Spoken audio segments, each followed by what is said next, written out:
হাই এভৰিওয়ান পুনৰ নতুন এটা ভিডিও গৈ তোমালোকক স্বাগতম জনাইছো মোৰ চেনেল গৈ সো আজি ক্লাস 8 অৰ আৰু নতুন এটা ভিডিও গৈ আহিছো ক্লাস 8 অৰ চ্যাপ্টাৰ 9 অৰ 19 9.2 কোশ্চেন নম্বৰ 3 বিগা কাজি সমাধান কৰি দিম সো ইয়াৰ আগৰ ভিডিওত কোশ্চেন নম্বৰ 1 আৰু 2 বিগা সমাধান কৰি দিছো এটো ভিডিওত কোশ্চেন নম্বৰ 3 বিগা সমাধান কৰি দিম তো সো কোশ্চেন নম্বৰ 3 কি কৈছে অবেদ a - b whole square equal to a square - 2ab + b square ব্যৱহাৰ কৰি তগৰ বৰ্গমূলৰ মান উলিওৱা সো আমাৰ এটো সূত্ৰ ব্যৱহাৰ কৰি এই বিভাগ আমাক সমাধান কৰিব লাগে তো সো কোশ্চেন নম্বৰ 3 1 ত কি দেৱা আছে কোশ্চেন নম্বৰ 3 এক নম্বৰত আছে x - 7 হোল স্কয়াৰ তো এটো আমি কেনেকৈ কৰিম সো আমাক সূত্ৰ এপ্লাই কৰিব কৈছে কি সূত্ৰটো a - b whole square equal to সূত্ৰ কি আছে a square - 2ab + b square তো এটো আছিল আমাৰ সূত্ৰ ন তেনাকে এটো ব্যৱহাৰ কৰি আমি এটো কেনেকৈ সমাধান কৰিব পাৰো সো ইয়াতে বুজিবা এ ঠাইত কি আছে x আৰু b ঠাইত কি আছে 7 তেনাকে কি এটো সূত্ৰৰ লগত কম্পেয়াৰ কৰা তুলনা কৰা তেনাকে কি হ'ব a স্কয়াৰ মানে ইয়াতে কি হ'ব x স্কয়াৰ মাইনাস সূত্ৰৰ মতে 2 আছে তেনাকে 2 দিবে a ঠাইত কি আছে * x * b ঠাইত কি আছে 7 প্লাস b ঠাইত কি 7 তেনাকে 7 স্কয়ার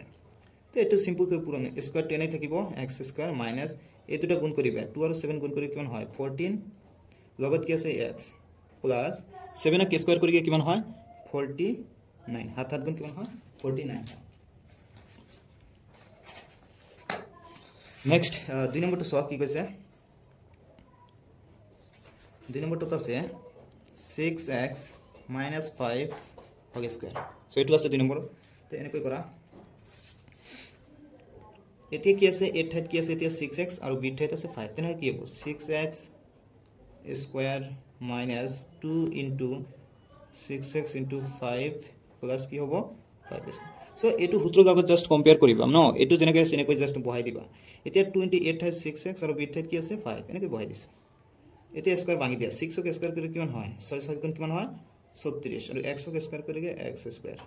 মাইনাস এতিয়া এটো কেনেকৈ পূৰণ কৰিবা এই নাম্বাৰ বিভাগ আগতে পূৰণ কৰা 2 6 5 পূৰণ কৰা কিমান হয় এনেকৈ কৰিবা 2 আৰু 6 গুণ কৰি কিমান হয় 12 ন 12 লগত 5 পূৰণ কৰি কি হয় 5 12 কিমান হয় 60 হয় এনেকৈ কি হ'ব 60x + 25 সো এটো হ'ব आंसर ইয়াৰ পিছত আমি কোশ্চেন নম্বৰ 3 ত কি কৈছে সো কোশ্চেন নম্বৰ 3 ত আছে 10x square - 3y whole square এটো দি আছে কোশ্চেন নম্বৰ 3 তেনাকে কি এতিয়া তুমি কি ধৰি গবা a ঠাইত কি আছে 10x স্কয়াৰ আৰু b ঠাইত কি আছে 3y তেনাকে তুমি কি জানা a স্কয়ার তেনাকে কি 10x স্কয়ারটা আছে আকৌ ব্র্যাকেট দি কি কৰিবা স্কয়ার দিবা মাইনাস 2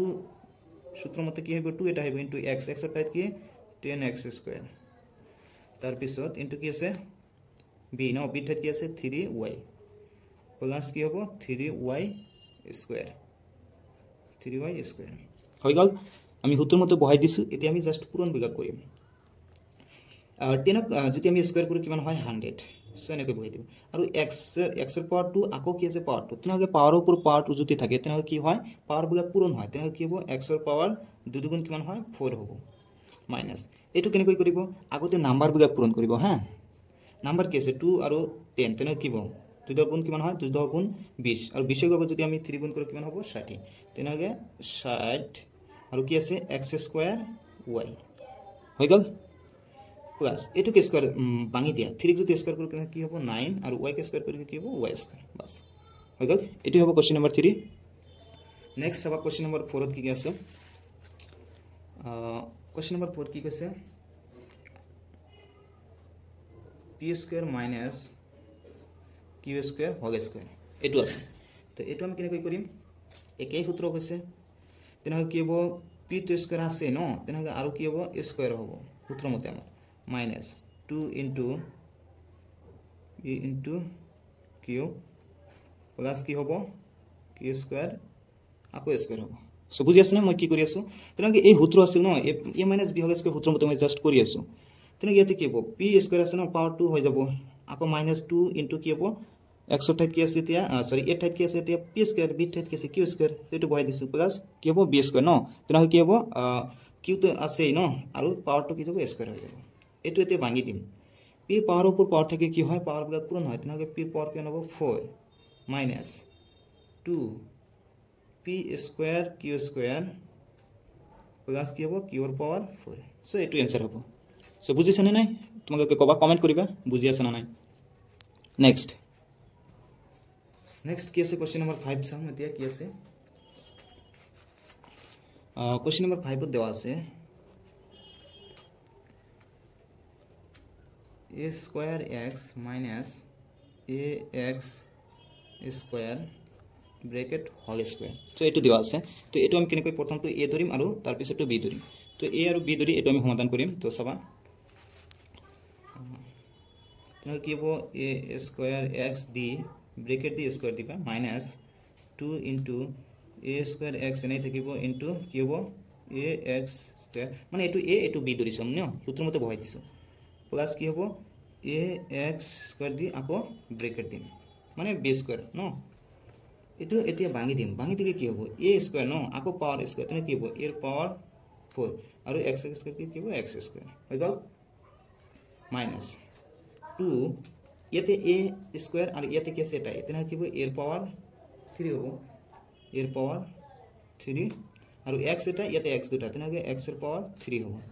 প্লাস ইয়াতে কি হ'ব a এর স্কয়ার ন তেনে কি a স্কয়ার হ'ব আৰু x এর পাওয়ার 2 আকৌ পাওয়ার 2 তেনে কি হ'ব x এর পাওয়ার 4 হ'ব সো এটি হবে आंसर नेक्स्ट আমি কোশ্চেন নাম্বার কিমান আছে 6 টু সাম আমি কোশ্চেন নাম্বার 6 কি কৈছে এটু সাম আমি ইয়াতে কি কৈছো মই কোশ্চেন নাম্বার 6 কি কৈছে সোয়া x স্কয়ার মাইনাস 1 বাই x স্কয়ার আকৌ কি আছে হোল স্কয়ার এতিয়া আমি কি ধৰিম যে এটু a এটু b ন তেনে কি হ'ব a স্কয়ার মিন্স কি হ'ব x square minus 2 into x into y plus 1 by x square whole square है ना एटु हो এতিয়া আমি কি পাওয়ার বিভাগ ভাঙি দিম ন স্কয়ার বিভাগ যদি ভাঙি দেও x এর পাওয়ার 2 আকো পাওয়ার 2 তেনে কি হবে x এর পাওয়ার 4 মাইনাস 2 এতে কি x স্কয়ার আৰু x স্কয়াৰ কি কাটি দিবে থাকে কি 2 আৰ 1 তেনে গুণ কৰি কি হ'ব 2 প্লাস এতে 1x স্কয়াৰ কৰি কি হ'ব 1 তগত কি হ'ব x স্কয়ার আকো স্কয়ার তেনে কি হ'ব x এর পাওয়ার 4 হ'ব সো এটো হৈ গল এটো জাস্ট তুমি আগত সিম্পলিফাই কৰিবা x এর পাওয়ার 4 এটো আগত দিবা তেনে 1 বাই x এর পাওয়ার 4 এটো বিভাগ গৈ মাইনাস 2 তো হৈ গল এটোই বুঝি আছে না নাই কবা তোমালোকে কমেন্ট কৰি জনাবা এতিয়া কোশ্চেন নাম্বার কি আছে 7 টু সবা কি কৈছে কোশ্চেন নাম্বার 7 কোশ্চেন নাম্বার 7 দিয়া আছে 296 স্কয়ার এটো দিয়া আছে কোশ্চেন নাম্বার 7 তে 296 এটো দিয়া আছে তাহলে এটো আমি কেনেকৈ সমাধান কৰিম এটো তুমি চোৱা ইয়াতে কি আছে আমাৰ সূত্ৰ বনাব লাগে ন কি সূত্ৰত a - b হোল স্কয়াৰ সূত্ৰত বনাব লাগে এটো আছিল ন তাহলে এটো তুমি কেনেকৈ বনাম তুমি যদি এটা কাম কৰিবা এতে কি হবে 300 এৰ পৰা যদি তুমি কি কৰা 4 বিয়োগ কৰি দিয়া তেনে কি হ'ব 296 হ'ব না নাই হ'ব তুমি চাবা হা এটো কি হয় এতে a - b স্কয়ার সূত্ৰত পৰিছে এতে এটো ভাঙি দিবা এতে ভাঙি দিয়া তেনে 3 হোক স্কয়ার কৰা প্ৰথমত কি হ'ব 3 হ স্কয়ার হবে a square minus 2 into a into b plus কি হ'ব b স্কয়ার 3 হোক স্কয়ার কৰা কিমান হ'ব 3 কৰিলে 9 আৰু কি হ'ব দুটা শূন্য আছে ন দুটা শূন্য কৰিলে কি হ'ব চাৰিটা শূন্য আহিব ডবল হৈ যাব 1 2 3 4 মাইনাস এটো গুণ কেনেকৈ কৰিব প্ৰথম কি 2 আৰু 3 কৰা কিমান হয় 2 আৰু 3 কৰিলে 2 3 গুণ 6 আৰু 4 গুণ গুণ কৰি কিমান হয় 6 4 গুণ কিমান হয় 24 24 আৰু দুটা 0 বহাই দিব সো এটোকে সিম্পল ভাবে কৰিব আৰু 4 স্কয়াৰ কৰিলে কিমান হয় 4 স্কয়াৰ কৰিলে 16 নেক্সট এতে কি কৰিব এটো কি আছে ইয়াৰ পৰা এটো বিয়োগ কৰি দিব বিয়োগ কৰি এটো প্লাস কৰিব হা এটো বিয়োগ কৰিলে কিমান হয় ইয়াতে কিমান আছে 90000 ন 90000 ৰ পৰা 2400 যদি বিয়োগ কৰা কিমান হ'ব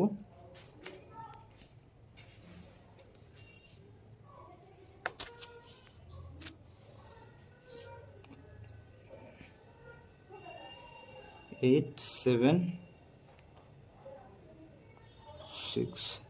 তো এই কি আছে 90000 পৰা 2400 যদি বিয়োগ কৰা তুমি কি হ'ব 86600 হ'ব প্লাস কি আছে 16 তো এই দুটা যদি যোগ কৰা তুমি কি হ'ব 876 16 মানে কি হল 86614 টাকা হল সো বুঝি আছে নাই সোয়া যদি তোমাকে নবুজা মই আকো কৈ আছো মানে এটু মানে সূত্র মত নাই সেই কারণে মই সূত্র মত প্রথমত বহাই দিছো তো বহাই দিগে এটু এনেকৈ কৰি গল এটু কে স্কয়াৰ ভাঙি এটু হয় এটু গুণ কৰি গে এটু হ'ব এটু কে স্কয়াৰ ভাঙিছো এটু হৈছে এতিয়া জাস্ট ইয়াৰ পৰা এটু বিয়োগ কৰি 90000 পৰা যদি 2400 যদি আমি বিয়োগ কৰো কিমান হয় 87600 টাকা হয় প্লাস কি হল 16 এটু দুটা যোগ কৰি গে কিমান হয় এটু হয় ফাইনাল आंसर তো সবা তোমাকে সো নেক্সট কি আছে কোশ্চেন নাম্বার 3 8 নম্বর তো সবা কি কইছে क्वेश्चन नंबर 3 8 नंबर तो सवा 8 नंबर আছে 1999 স্কয়ার তো এটো আছে क्वेश्चन नंबर 8 ত কি আছে 1999 ন সো এটো আমি কেনেকৈ কৰিম এটো আমি সূত্ৰ কেনেকৈ বনাম যে 2000 এৰ পৰা যদি 2000 এৰ পৰা আমি কি কৰো 1 বিয়োগ কৰো এনেকৈ 2000 পৰা যদি 1 বিয়োগ কৰো তেনে কি হৈ যাব 1999 হৈ যাব এতিয়া সূত্ৰ মতে বহাই দিয়া a স্কয়াৰ মাইনাস সূত্ৰ কি আছে 2 into কি হ'ব a into b প্লাস কি আছে b স্কয়ার মানে 1 স্কয়ার মানে মই এটো সূত্ৰৰ কথা কৈ আছো যেটো কি আছে a - b হোল স্কয়াৰ সূত্ৰ আছে ন হেতু সূত্ৰৰ লগত মই কম্পেয়াৰ কৰি আছো তো তোমালোকে কম্পেয়াৰ কৰিবা ইয়াতে a - b হোল স্কয়াৰ সূত্ৰ পৰিছে সেই হিচাপত মই ভাঙি দিছো এতিয়া তুমি a স্কয়াৰ বিভাগ ভাঙি দিয়া সো এটুক যদি তুমি ই কৰা স্কয়াৰ কৰা তেনে কি কৰিবা 2 যদি স্কয়াৰ কৰা তেনে কি হ'ব 4 হ'ব আৰু তিনটা শূন্য আছে ন ডবল হ'ব তেনে কি 6টা শূন্য হ'ব 2টা 3টা 4টা